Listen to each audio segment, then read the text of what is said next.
Hello, আসসালামু আলাইকুম। আজকে পবিত্র ঈদুল আজহা উপলক্ষে অনেক বছর পরে গ্রামে এসেছি। সবাইকে ঈদের অনেক অনেক শুভেচ্ছা ও অভিনন্দন।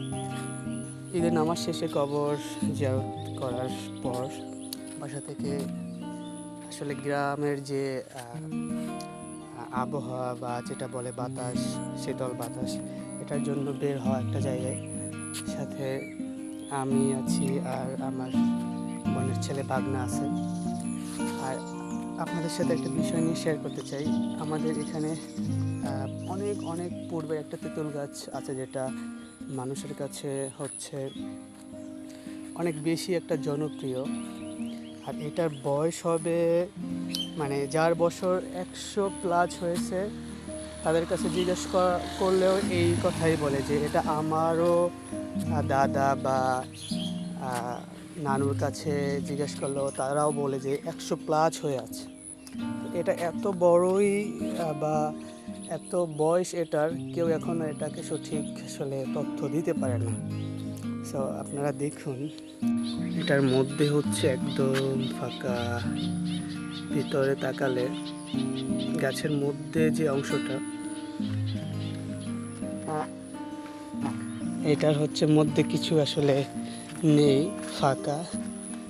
এটা এত বড়, এটার মধ্যে আসলে সাপ বা অন্যান্য কিছু পশু পাখিগুলো হচ্ছে থাকে, আসলে দেখা যায় না, কিন্তু মানুষ বলে যে এখানে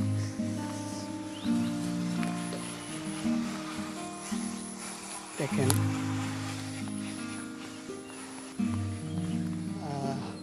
মাত্র নতুন পাতা আসছে, তারপর হচ্ছে ফুল আসবে, তেঁতুল হবে। অনেক বড়, অনেক সাথেই আছে অনেক বড়,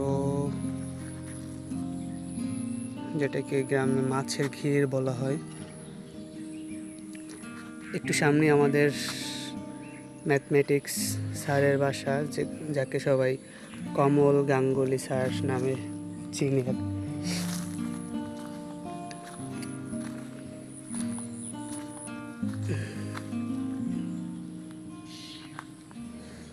সাথে আছে আমার বন্ধু জসিম,